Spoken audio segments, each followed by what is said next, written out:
Looking at the precision rail, which is provided with most Milos, there is very little you would need to do with precision rail, other than make sure that the bearings are in good condition and make sure that the fixings of it are kept in good condition. This is an old bearing. It's had about a year of your life, but it still feels smooth and it doesn't rock. We can pump grease into that bearing and it will be useful for much longer. This bearing, which is also the same age, is much more noisy, and I can actually rock it. It's going click, click, click, click, click when I try to rock it. Although I could grease that and it would improve matters, in actual fact that rocking this will show on camera and this bearing should be replaced. On the end of precision rail, we have the space for the joiner. This is the space for the joiner that goes between each length of rail. And in the end here we have two holes which take a piece of joiner or a longer piece if you're joining to another rail. These holes on early rail are helicoiled, and the wire helicoils can pull out with time and are not reliable after they have been used for a long time. We here have inserted key inserts, steel inserts into the end of the rail, and this will mean that this rail is very stiff and very strong when we join to the next piece of rail. This is a joiner piece between two lengths of precision rail. Here the joiner piece has been very carefully aligned so that there is no misalignment, so the bearing can run over it smoothly. These bolts are put in pretty tight, and in here, in both pieces of rail, there are key inserts, steel inserts, so that these bolts can be put in and removed and put in and removed repeatedly. You don't want to be in a situation where you are on a shoot or you're setting up for a new shoot and these bolts don't go tight. They must be able to go tight in order to be able to handle the movement of the bearings over them during the shoot.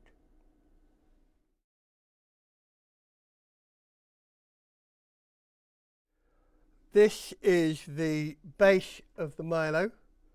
We've turned it over upside down now so that we can actually look at and work on the track motor. This is the track motor. This track motor has an encoder on in the usual way, a breakout box going to with a motor cable coming out. It has a track gearbox here with a 5.2 to 1 ratio and a pinion on here which drives on the racking on the track. This gearbox you shouldn't need to do anything to. It's worth occasionally checking the oil level is good. There is actually the facility in the end plate of the gearbox to adjust the tension of the mesh. I have never had to do it in 25 years of fixing Milos. The motor itself is a brushed servo motor. The encoder is a 2500 line encoder. You should not need to do anything with this. If the encoder fails, it's possible to do a straight swap replacement. Normally we include an encoder in the spares package. The track pinion is a phosphor-bronze pinion. This is the part that wears when running on the steel rack. You look at this pinion and it looks fine. In actual fact, this is a worn pinion and I would want to change this pinion. You can tell by running your fingernail down the corner of one of the gears and you actually have a sharp edge there where the phosphor bronze has been rolled up into a point. And that means that this gear has actually worn down past the point where it will give very smooth movement. The quality of these gears is very high quality cut.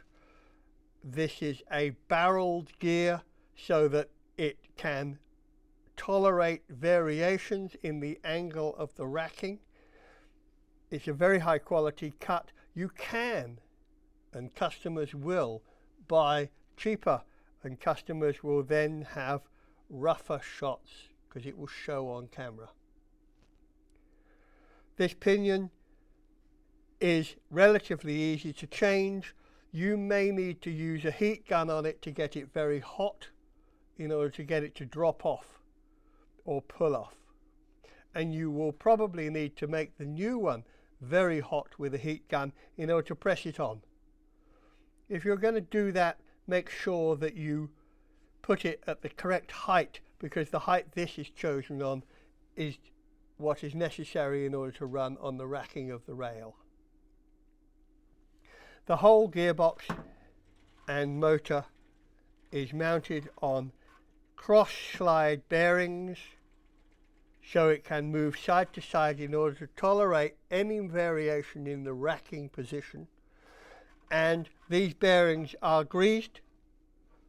Frankly, one needs to grease these so rarely that I don't remember having to do so.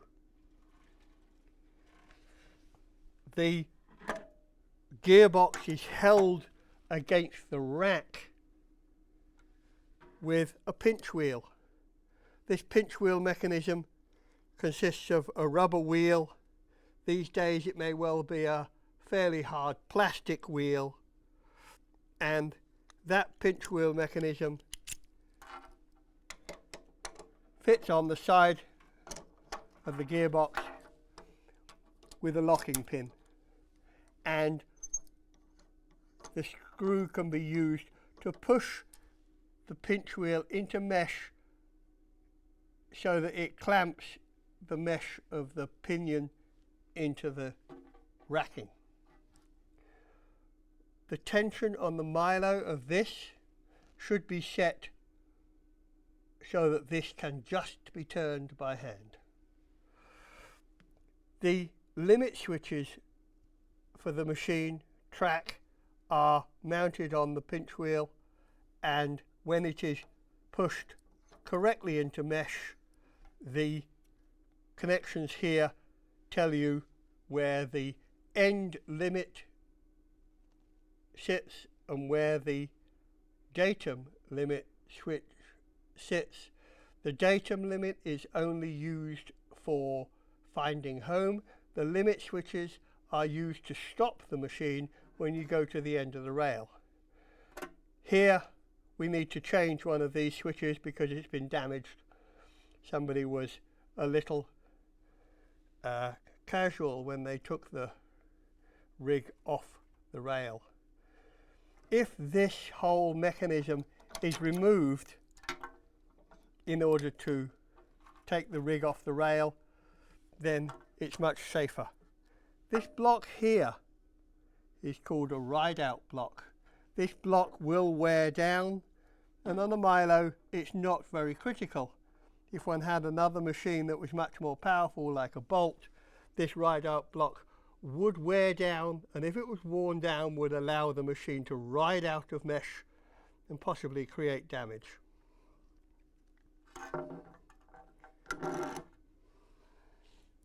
The pinch wheel may need changing every few months. It's considered a consumable. The modern, higher, harder plastic ones may need not to be changed so often. But if this is oval or breaking up, then it will give you rough pictures on your camera.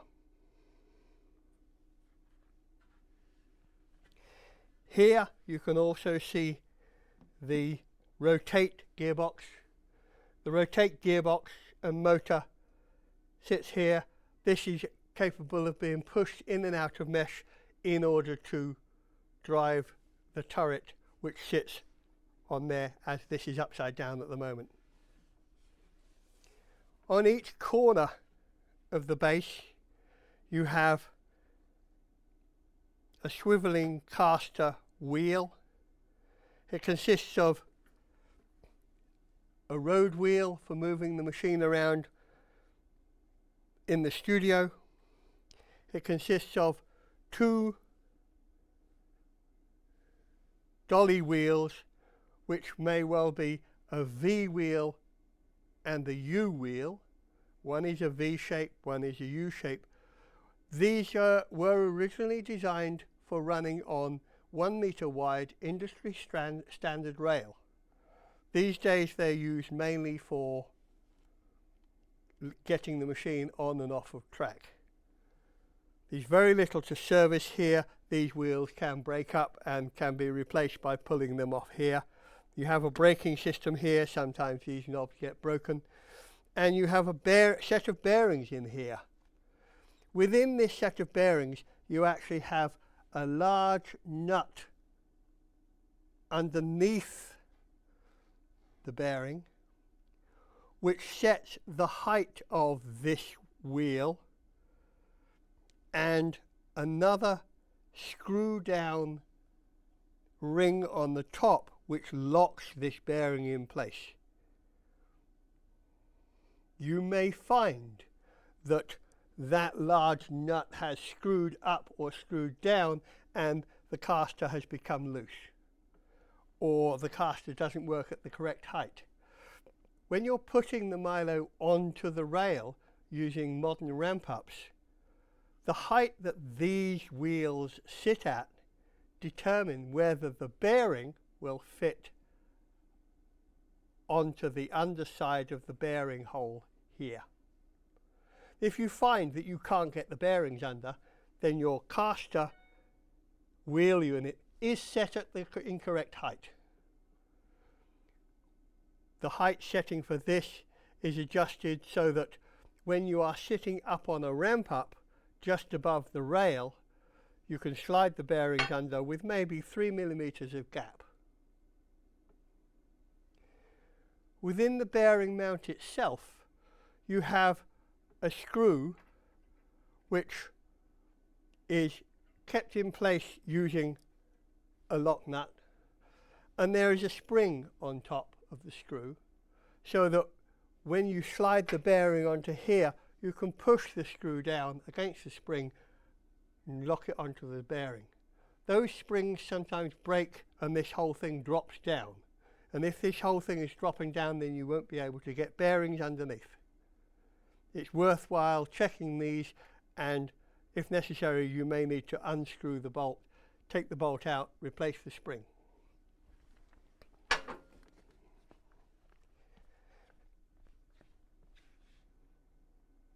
Here is an example of a wheel unit where the large nut here has become loose, and this whole wheel unit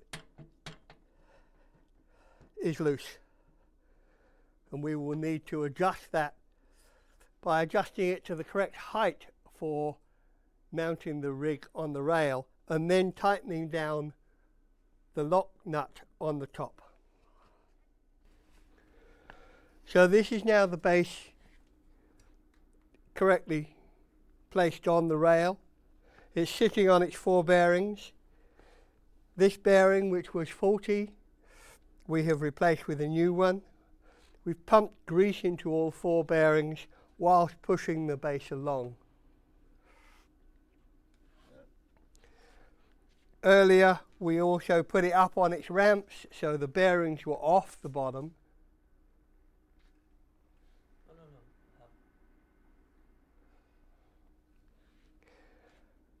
And we were able to align correctly this wheel unit to get it to the correct height in order to fit the bearing, and we adjusted the large nut under here to get the correct height on the wheel unit. That allows you to slide the bearing under correctly when you are taking the rig off the rail and putting it back on the rail.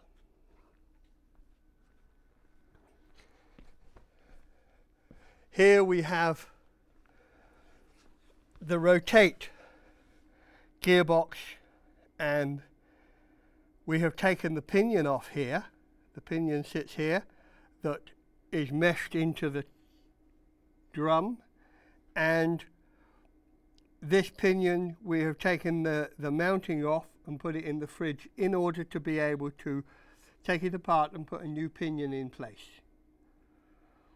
This mounting system is mounted on rails, and we can wind this out of mesh with this lever so the big spring is compressed, and then when we put the turret on, we will be able to release this and allow the gear to come into mesh with the rotate ring.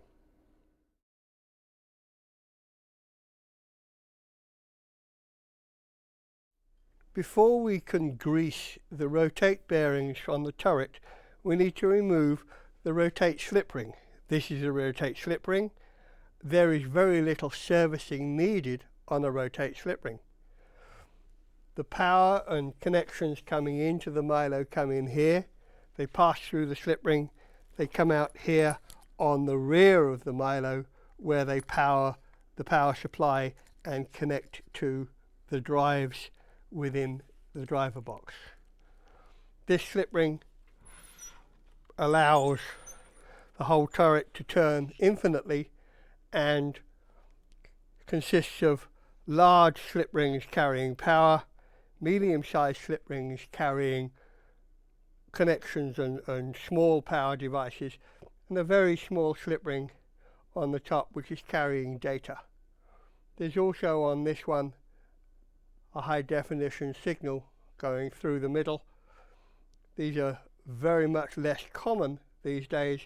They're not infallible, but they're not as expensive as they used to be, so we've started installing them. Earlier machines won't have the high definition slip ring, and an upgrade to the HD slip ring is available for your Milo should you need it. There's very little servicing to do on this. I've blown this clean, and I will be putting on some contact cleaner onto these contacts in order to make sure that they stay clean and stay good connections. If you haven't cleaned this for many years, one can end up with high resistance faults on encoder lines and axes tripping or limits tripping taking place because you haven't got a good connection to the motors.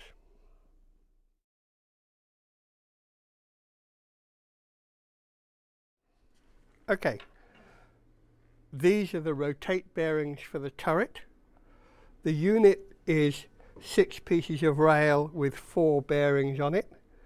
They are made as one unit. They are all ground to fit, and they are very precise. They are such that you can't put the bearing together in the wrong sequence, and you can't take the bearings themselves off the rail, otherwise you lose balls. If this bearing is frequently greased, like every couple of years, or 4 or 5 years if you're not using your machine very much, then this will last a long time. If you don't lubricate it, then it will wear out, and the whole bearing and bearing runners will need to be replaced at a price of about £3,000. We're now going to take the outer clamp off so we can insert a grease nipple into the end of the bearing, check the bearing is functional and in reasonably good condition, and we're going to pump it full of grease.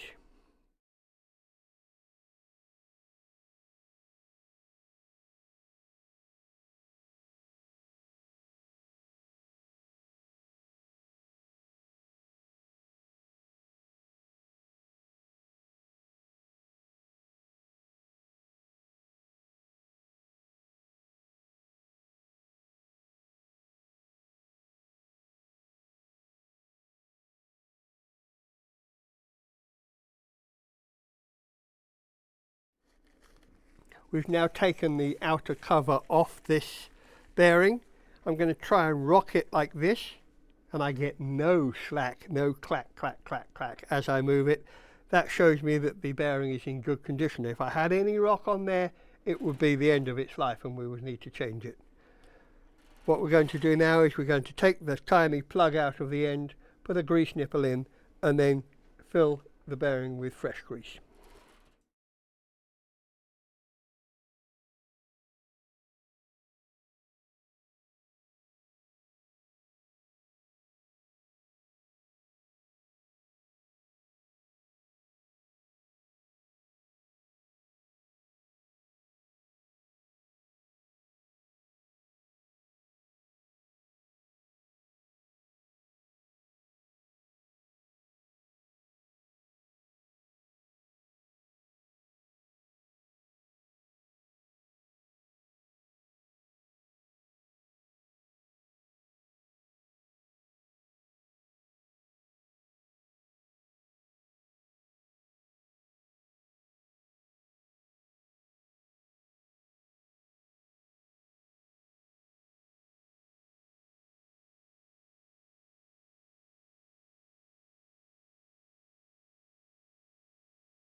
Because the right angle grease nipple doesn't fit in there while you've got the bearing close to the rail, we've actually split the grease nipple into two parts and put it in separately in order to be able to then insert it into the end of the bearing.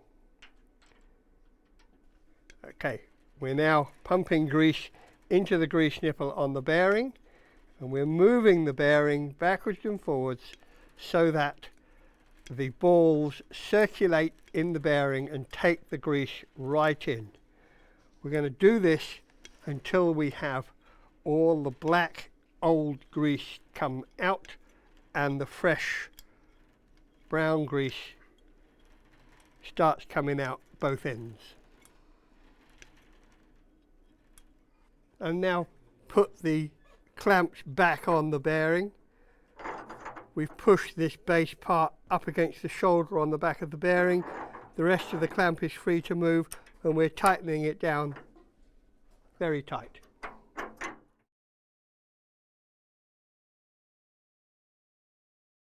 So now we've put the new pinion on its own clamp. This particular one is a taper fit wedge fitting. We use these days because you can get much better accuracy when cutting your gear if you use a wedge taper rather than using a keyway or something like that. I'm just bolting this down now. Once I've fixed this back onto the top of the gearbox, we will put the plastic cover on. There's a plastic cover here that fits on the top that protects the gear when you're dropping the turret onto it so you don't trash the teeth.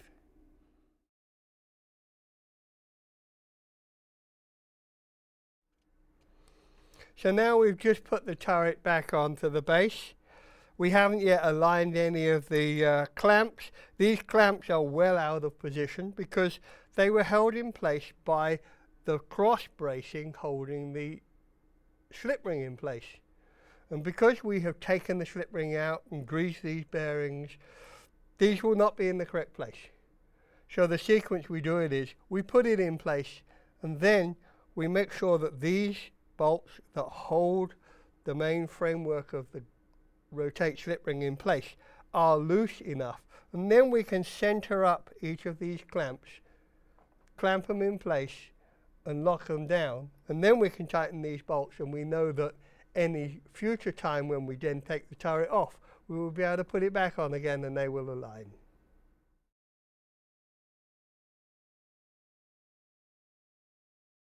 This is a Milo lift system. We've got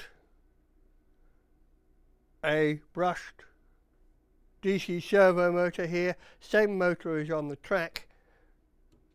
Encoder, same encoder is on the track. We have a belt box system here and a belt coming across to this other belt box, and on here we've got an exterior brake. The system is designed to drive the ball screws that will sit here, and it's designed to drive them exactly evenly in a parallel function. And servicing this and this is a fairly major undertaking. It's something you should do every 3 or 4 years, changing the belts and the bearings within each of these boxes. The belts themselves are Syncroflex T5s, AT5s probably, because they're high precision, and getting the tension right on them and getting the spacing of the pinions that they're rolling on correct is most of the game in getting this right. You've got bearings here and here on the main shaft pulleys. You've got another idler pulley in there that's held in place in the correct depth by 2 screws, and there is an idler belt across there, and then from the idler you've got a belt to the main pulley on the motor, which is sitting under there. This belt is tensioned with these. This belt is tensioned by pulling the motor out. On this side, again, we have the main shaft with drive pulleys on, bearing there, bearing there, bearing under there, one belt driving the brake. There is a brake within this motor, but there is also a brake within there. This is another brake. So if this belt were to break, then this brake would come on and would stop the load, even if this wasn't capable of stopping it. So this is a safety system. Again, we're driving the ball screw here will sit on this Huco coupling. The Huco coupling, as I mentioned with the ball screws, is a device that allows us to have a little bit of eccentricity but still drive. There's a Huco coupling there onto that ball screw.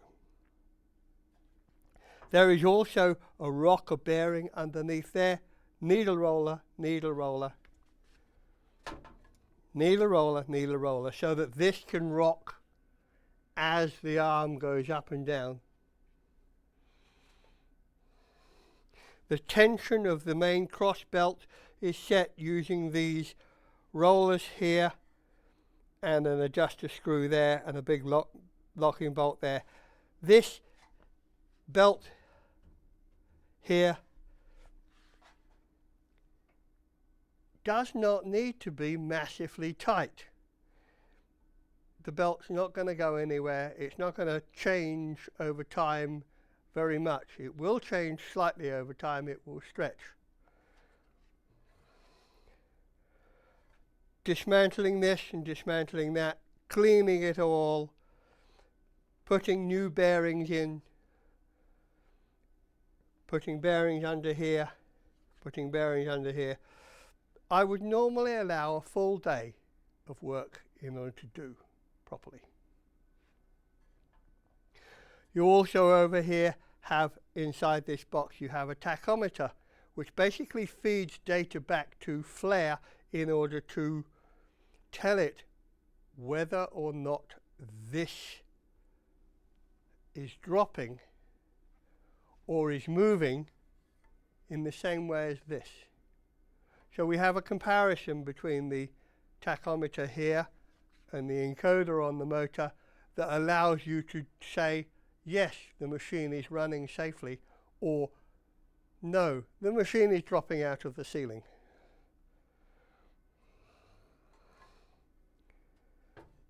Today I'm just going to change these pulleys because these have become noisy and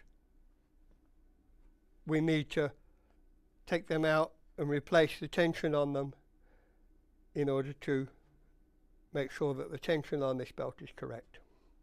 There are also rams on here which are pneumatic rams, should you drive the arm down too fast, and there on the ball screw there is an adjustable piece which will come and hit that at different heights depending on where you want your table height or where you want your minimum arm height setting to be on your rig. These need to be parallel, straight and level. When we put our ball screws back in, we need the support on that side of the arm to be identical to the support on that side of the arm, and we need to actually level the two in order before we can put an arm on, otherwise the Milo will be skewed.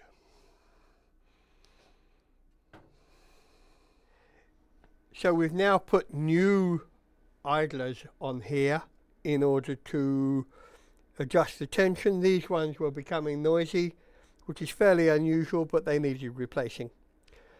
We're not changing the belts and bearings this year because we did it last year and these are in actually very good condition. One finds over time that the belts here will stretch and they will start making noises, and that some machines will become very noisy on the lift, and it's a burring, whirring noise. It isn't anything to worry about, it just means that the belt is stretching and is in need of changing. In order to be able to correctly tension that, we loosened and removed the lift brake from this side so that the belt could slide and items could rotate to allow the tension. Under here we've got a brake pad. This brake pad is designed to stop, I think it's a 80 Newton meter brake, this particular one, and the pad is unlikely to be wearing out in the time scale that you're talking about with a Milo. It's running on a steel plate there. It's got a spline inside in order to hold it in place. It fits straight onto the spline, and the main magnetic clamp, 24 volt, clamps down on the top of it and will bolt down using those 3 bolts. When we've fitted that on, we will need to adjust it. The gap that you need in order to run smoothly and be effective is 0.35 millimeters. So if you get yourself a feeler gauge so you can go right round with just 0.35 millimeters and adjust it by means of the hex faces on these adjusters, then that will be correctly adjusted. It won't rub, it won't make much noise, but it will be effective. These are lift ball screws. There's a pair of these either side of the Milo lifting the arm. The ball screw itself is very well greased and is driven by the lift belt box which sits at the bottom of the ball screw there. This particular one is in very good condition and is very smooth in movement, but even so needs to be regularly greased. You have a grease nipple on here that you need to pump grease in and move it in order to do it. This also has a buffer on here which will stop the rig going too low, and there's a bearing here which carries the weight of the arm which sits across here. On this side we also have a magnet, a limit switch, a datum switch, a limit switch, and we would, in home zeroing the Milo, we would go up to that limit switch and then come back down to a level point. So this limit switch can be moved around and should be kept in good condition because that is used as the datum. You have a limit switch down here which is the lower limit. This you need to adjust in order to not hit tables or hit sets or things like that. And this also needs to be kept in good condition. You have another one up here which is very rarely used. On the top of the whole ball screw you have a ram buffer, and there will be another pair of ram buffers underneath that will fit against there in order to stop it. These very rarely need servicing. Occasionally they leak and will need replacing. This is the other side. This side is from camera right and doesn't have the limit switches on. This ball screw here is from the Extend, and again this particular one is in very good condition. It's recently just been greased again using the grease nipple on the end, and again this has limit switches bolted on the side for home zeroing and stopping the Extend. All three of these are connected to their drives by something called a Huco coupling, which allows misalignment and while still passing power. These Huco couplings sometimes become loose and wear out, and in which case you can get backlash on your drive which you don't want to have. So you may need to change Huco couplings when servicing the machine. It's worth checking these. This is a Extend motor, again DC servo motor, 2500 line encoder, the same encoder as you have on the lift and on the track, and within here you have a belt and pulley system to this Huco coupling again, and there is our limit connection which goes to the limit on the Extend, and this is the motor military connector where the motor power connects in. You may need to change the belt in here every 5 or 6 years. There's very little wear occurs. If you start getting noise coming out of this, then it means that something has slipped and you may need to replace the pulley. The belt is adjusted using these bolts here in order to slide the motor out once you've put it in place. There's a brake on the motor as before. It's a 24 volt brake. We're now going to put the lift ball screws back onto the Milo. Each of these, as I say, is driven by a Huco coupling at the bottom, and if you look here you can see the bottom half of the Huco coupling here, which is being driven directly onto the shaft of the belt box. We don't want this to slip. We don't want this to give way. When we put that Huco coupling part on the machine, we clean the shaft with alcohol first, and then we crank that in as tight as we can get it. Correspondingly, the Huco coupling end there on this ball screw needs to be tight, but we will be adjusting that one because we can adjust that one. These two ball screws I have here, I've put approximately the correct height in order to have a level arm, and I've bound them up with gaffer tape in order to keep them approximately in the same place. One thing I don't need is to try and lift them up, because they're very heavy, by the nut, in which case they'll just slide and I'll be in the wrong position, and I need the positioning of that to be at least within one turn of the positioning of that, so that when I put the two together, the two are actually at the same height. So I've bound them up at approximately the right height with the Huco coupling in approximately the correct place, and I've put these halves of the Huco coupling on really tight because I'm not going to be able to access them later and I don't want them slipping. Once we've put the ball screws on each side of the lift and put our sub-arm plate in place on these, you can see we've put these on at the correct height, and in order to make sure that this is level, we should now put a level across here and check it, and go round, assuming that we're sitting on a leveled rail, and just check at all four corners of the compass to make sure that this stays level.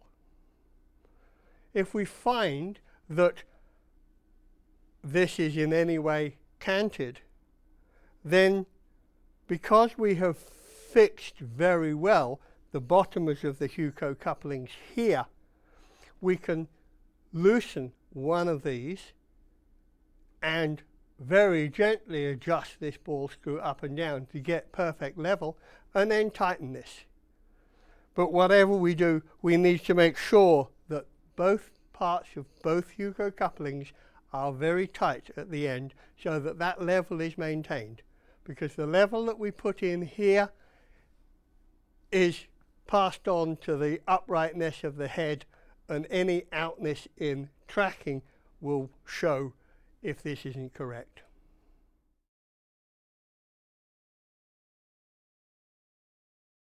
This is the main power input and data link input to the Milo.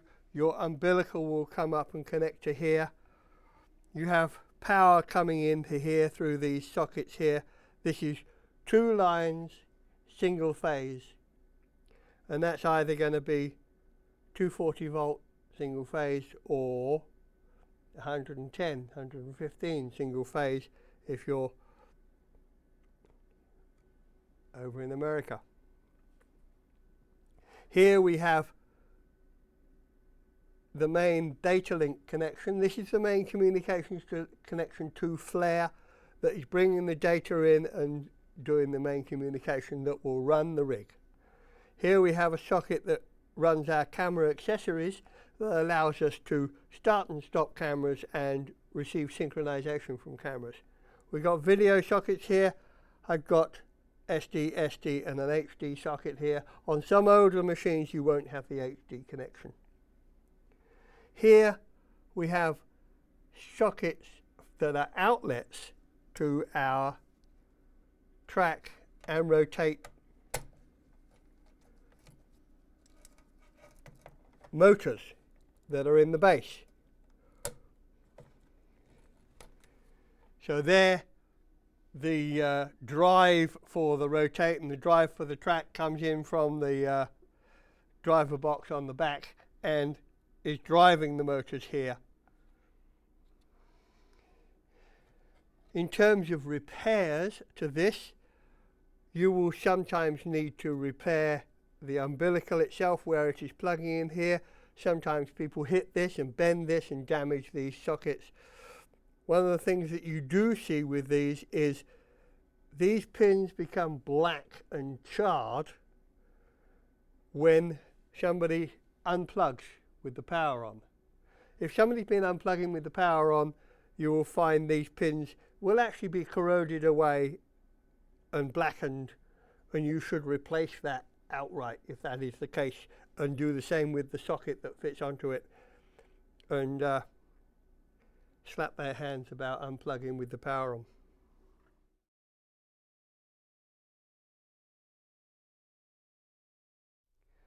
This is the Milo power supply. This sits on the back of the rig and supplies all the DC supplies to the Milo and the Milo long arm and the head, and also acts as a counterweight.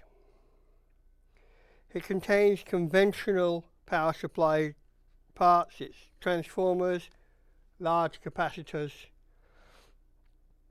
and rectifier bridges, which may be old-fashioned, but frankly are a hell of a lot more reliable than switch modes, and is capable of delivering 10 times its nominal load for brief periods of time when you really want some acceleration.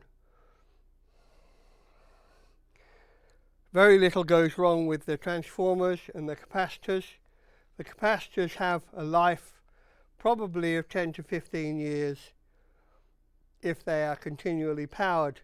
If you sit one of these boxes in a room and don't put power through it for 5 years, then you would need to change the capacitors out at the end of that time. Also in here you have the e-stop breaker. This is the main breaker that breaks the DC lines to the motors. This is an auxiliary breaker that breaks the power to the smaller voltages. Here we have a set of output breakers. This is a 200 volt 25 amp breaker. This is a minus 12 volt 2 amp breaker. These are chosen in order to supply outputs and are switched on by pushing up. These are on the output from the transformers to the rig itself. Here also we have input breakers. These are thermal breakers. These one sets by pushing these in, and these have different currents, so these actually divide the power coming in into 5 different lots for going into the transformers. This is designed to work in 2 entirely separate voltages should you wish to do so. These jumpers up here in tag strips are settable to run the whole machine from 230 volts, or as you can see here, it's been set up for 115 volts. So in America or in Europe or in the Far East, you can set these breakers according to the input that you have, and it gives you reasonably constant voltages for running your rig. You've got input filters here. These never go wrong. You've got here, you can see a 200 volt power dump. That is on the 200 volt DC line, and when you're decelerating hard on your lift or on your track, this power dump will cut the line and dump power into that resistor.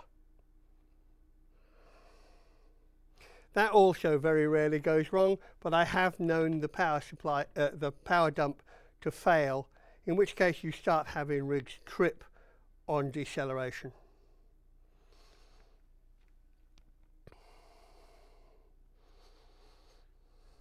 Over here you have a couple of boards. This board operates as a part of the e-stop circuitry. The e-stop is, as I say, this breaker here, and is connected directly through to the desk e-stop through various electronics, and if the desk e-stop green button is pressed, this pulls in, but if for some reason the e-stop is cut, this will pop out and the power to the drives will be cut. The other thing we've got here is a couple of boards that are called delay enable and delay disable boards.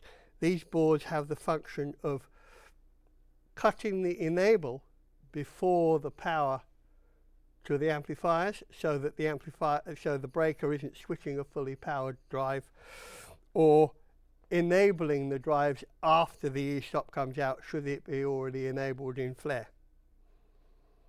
There's very little goes wrong with this. As I say, the capacitors may need changing if you haven't used it for a long time. These switches tend to gather dirt inside and can become intermittent. The bridge rectifiers do very occasionally fail.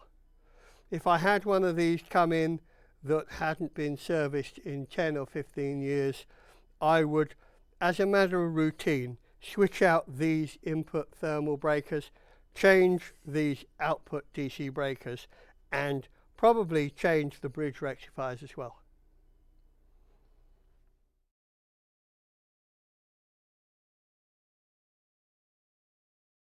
This is a Milo driver box. This is the lower driver box that drives the track, the lift, the extend, and the rotate of the Milo. There's also a feed there that feeds the amplifier that runs the outer arm. We've opened this up just so that you can see the various parts involved. We have in the center here 2 quad axis cards. The quad axis cards are capable of running DC servos as well as steppers and other devices, but here we're running 2 quad axis cards, each running capability for DC servo systems. Each axis card is plugged into a motherboard for itself, which allows ribbon connections to other devices. We found this became necessary in order to limit noise due to hardwired systems. The axis cards themselves do sometimes fail. The axis cards sometimes need to be changed out. There is also actually a fuse on the axis card, but frankly with the Milo you're never going to need to touch it. The motherboards for the axis cards just provide interconnection. There are relays on there which we don't use on this machine anymore, and the ribbon cables that go to the motherboards for each amplifier go from the axis cards there. So the connection to the axis cards themselves are driven as part of the data link that goes through the whole machine. Data link comes into here, to that one, back out to there, to that one, back out and up to the other driver box. Here we've got amplifiers. This amplifier is a track amplifier. That's an Axor amplifier that's designed to carry 14 amps nominal, 28 amps peak. It's running at 200 volts. These 2 ports on the driver box have 200 volts supplied to them, DC. These ports here have 140 volt DC supplied to them. There is also a 30 volt DC rail also. These amplifiers have setups, resistors in here and resistors in here, which are sometimes necessary in order to degrade the amplifier to the correct current for each motor. For the track and the lift, as far as we're concerned, you're running at full power, and these 2 amplifiers are actually interchangeable. The motherboard that fits onto the back of the amplifier card carries a large choke that cleans up the DC feed from the PWM signal that's being created by the amplifier. And also on some of these motherboards there is a choke in, there is a inductance in line in order to control a smaller motor. With these large motors that we're running here it's not necessary, but on the other driver box you will find small inductances, usually green, which add to the inductance of the motor so that the amplifier can handle it properly. The box itself has DC supplies. We have 30 volt DC coming in and 30 volt switched coming in and 12 volt DC coming in. And we have here a regulator panel. This is generating the lower DC voltages in order to run various things. For instance, there's 5 volts there for the encoder. There's minus 5 volts for the encoders. There's 5 volts there in order to run the axis cards. There's 12 volts in order to run a video signal or something else like that should we need to. There's also 24 volts for brakes and enable circuitry, all of which are controlled by the axis cards here. We've got a board in here that's called a voltage sense board. This voltage sense board is to sense whether or not the 5 volts and minus 5 volts for the axis cards and for the encoder and the access cards are present or not. This has relays. The emergency stop system for the whole machine runs through that board. If we short out an encoder, which would make a motor run away, this relay cuts the emergency stop, cuts the power to all the motors. So if you suddenly find yourself in a situation where you can't get the e-stop to come out, it probably means that you've got a short circuit somewhere on your 5-volt line, which is cutting the emergency stop. We have fans in here. The fans are necessary in order to cool these amplifiers. The amplifiers, particularly the lift amplifier, will get hot and sometimes will fail over time. If you're shooting in normal European conditions, these amplifiers won't give you a lot of trouble. If you're shooting in southern India at 50 degrees centigrade, you may have to take care to make sure things stay cold. You've also got here a 140 volt power dump. This is a device which sits on the 140 volt line and absorbs and dumps energy when you are slowing down. There's one here. There's also a 200 volt one inside the power supply.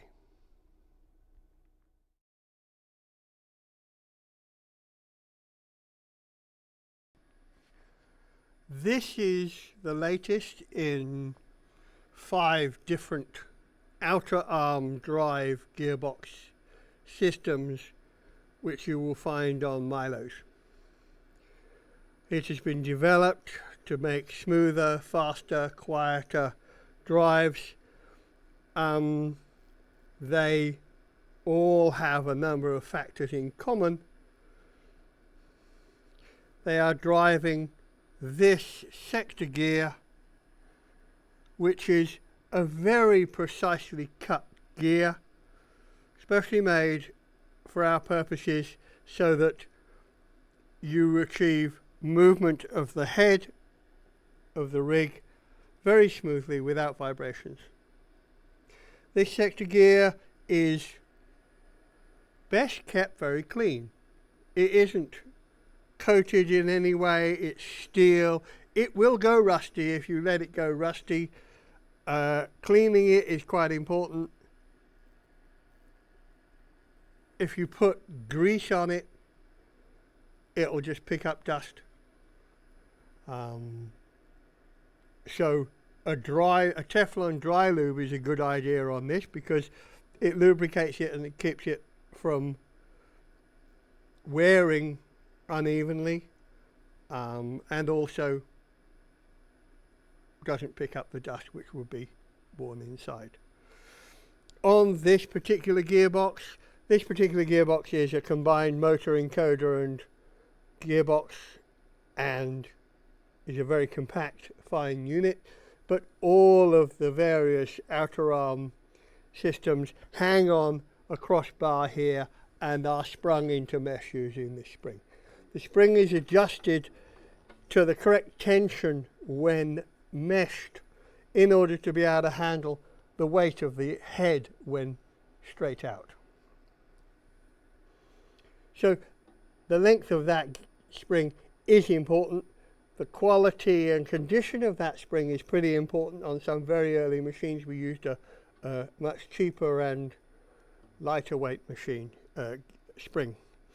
In here there is, as the other axes of the machine, there is a phosphor bronze gear. We run this in the same way as normal, in that you've got a steel gear that you're driving and you've got a phosphor bronze gear which is driving it on the motor. This is so that when you hit things, the phosphor bronze gear shears and this very expensive gear is not damaged. The phosphor bronze gear will wear out. We changed this one just yesterday and the one we took off looked fine, but it is notable that after 2.5 years of use, this phosphor bronze gear that we took off is considerably noisier and rougher than the one we've now put on, which runs beautifully smoothly.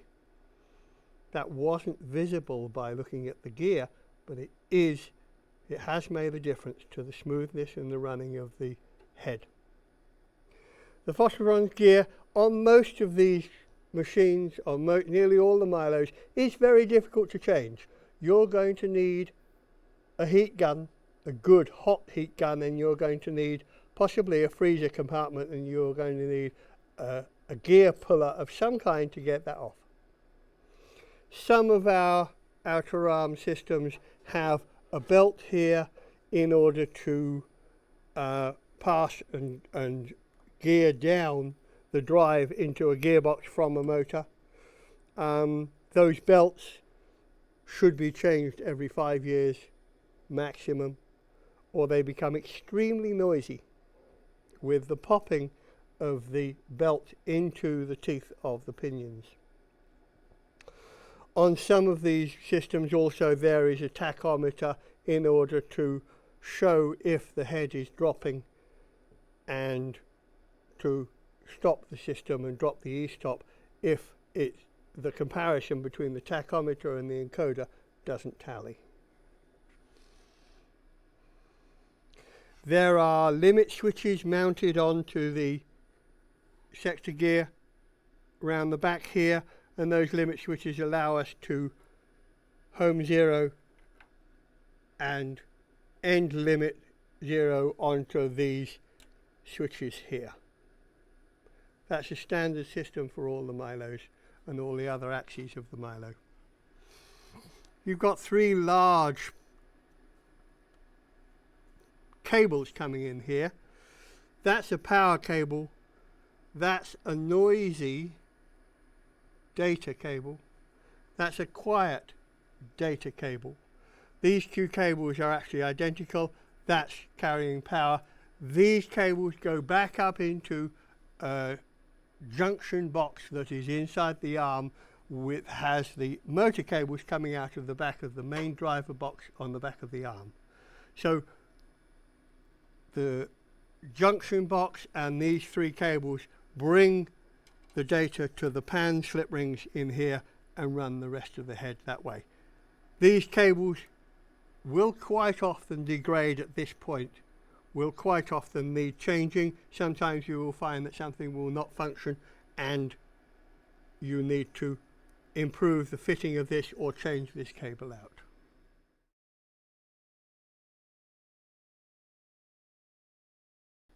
This is a Guinness head. This particular Guinness head is one of the latest ones, though there have been a few variations of the Guinness head with improvements for the last 20 years. And many of the early ones are still working very well. In here you have, under the sector gear that drives the outer arm, you have a slip ring for your pan that brings all your control signals through. The slip ring in here doesn't need much maintenance. You may have to, after 10 years, open it up and clean it with contact cleaner and a lot of paper. It's a tedious job, but it does make a difference considerably to particularly signals cabling going through the rig. If you find that you've got encoder signals going through this that are anything above 10 ohms, I've seen 150 ohm connections through here, and then you start ending up with problems with motors. You've got a pan in here. There's a big motor here that's driving the gear. I'm going to show you those in a moment. You've got a tilt here, which again has a big motor in here driving this. So the pan goes that way, the tilt goes that way, and you've also got a roll here with a platform that takes your camera. This particular machine has a standard wedge plate on it. There are variations of ways of fitting cameras to these platforms. Some people like to be able to take their camera off and do other shots and then put it back on again. But if you were doing a repeat pass accurate work, you'd leave the camera on for a long period of time. The roll here, again, you have a motor and a drive system. All of these gearings are worm and wheel systems. They're not back drivable. They are a phosphor-bronze wheel, and a steel worm into the mesh there. So they're not back drivable. They're usually lubricated with something called Kluber grease, which is very good for sliding high friction contact drives. And if you hit the floor, you bend the teeth. And that is one of the most common things I do, is replace the wheels in these heads because people have hit things. This roll ring here that you can see is quite a large roll ring. It's designed to enable you to either shoot with your camera off the platform, or if necessary to take your connections round and shoot through the hole in the middle, which is why this roll ring is so big. In the back here we have a roll slip ring. This slip ring has, again, lots of contacts in. They're all much smaller, and within the plate on the front of this roll slip ring we have on this machine, the encoder boards that are allowing you to drive focus motors. This head is designed to fit normal modern brush servo back drivable focus motors. You've got focus, zoom, iris here, and they are all running off of this military plug here. Never goes wrong, but these do. In here, as I say, you have the encoder interface boards for these focus, axis and zoom inside here. Also here you've got a connection which takes your synchronization and triggering information to, here's a typical trigger sync board. For this is for an Alexa, and plugs into here, takes your synchronization data from your camera back to Flare, or brings your start and stop trigger into the camera coming out of this socket here. You've also here on this particular machine got an HD socket as well as an SD socket. This HD socket takes HD through the rig because this slip ring, that slip ring, and the rotate slip ring that we saw earlier all have HD, one HD path through. This is a comparatively modern machine that doesn't exist in all machines. Platform here, designed to be rigid, designed not to flop around too much. You shouldn't need to do anything to it. Here you see an inside view of the tilt of the Guinness head. You've got here a phosphor bronze ring gear. You've got a block here that contains a steel worm. That steel worm is being driven by a belt from this brush servo motor with an encoder on the back. That belt will last quite a long time, but does need changing, say every 5 years. More if it starts getting noisy. I have seen cases of these break, usually when you hit things. This worm block here that contains the steel worm gear that meshes into the wheel here is sprung in using Belden washers. Belden washers are cupped spring washers that enable you to apply quite high tension springs with very little distance, and in actual fact by adding cups in multiples you can multiply up the spring tensions considerably. This is tensioned carefully to hold this in mesh when you've got a heavy camera on. Obviously you don't want something that occurs where if you're trying to accelerate with a heavy camera on, you don't want this worm block riding out of mesh and riding up on the teeth. The worm and wheel system is a matched set. If a wheel is badly damaged in one place, it is sometimes possible to rotate it to an area that you're not going to use, and that's something that I have frequently done for customers where they don't want to buy a complete set of new worm and wheel. But strictly speaking, they should be changed as a unit. Here you see a magnet. That's a zeroing magnet, and you have here end limit switches, because this particular tilt homes off of that end limit and has an other end limit there when it goes right under. The motor never needs servicing. Well, no, maybe 15 years. The bearings may go. The belt will need changing every 5 years, sometimes more depending on what you're doing, depending on the sort of work you've been doing with it.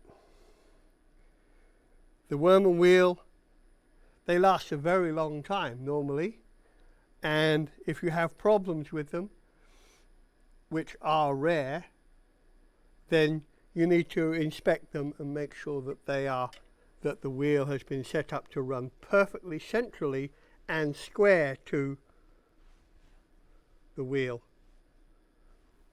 Any out of squareness between the worm and the wheel, or any off-centeredness between the worm and the wheel, will cause roughness in either direction and a different requirement current-wise in either direction. There's a similar system, in fact an identical system of that in the pan, but a bigger motor because it's driving a bigger lump.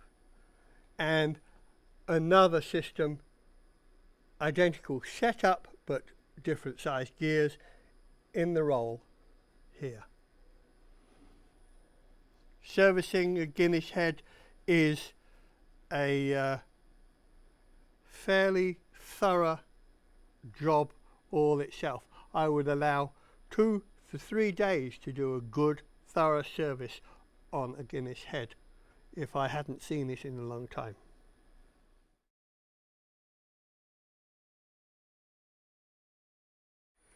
This is the extend ball screw system.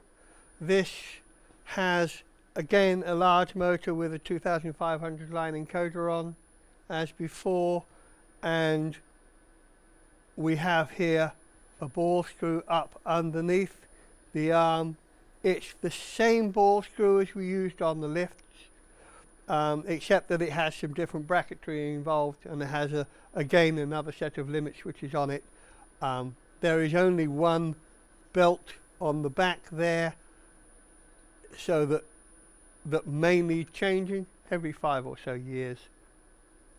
Produces very little problem. The motor, they last forever. You will never have to do something to it. The main danger with this encoder is bashing it around. Don't bash it around.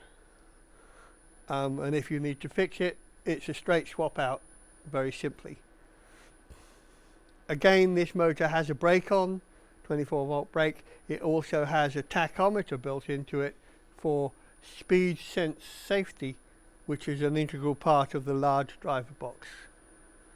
There's very little you would need to do with this other than lubricate the ball screw at regular intervals every couple of years, and depending of course on the sort of treatment that the machine has been getting, and depending on also the conditions in which it's being used.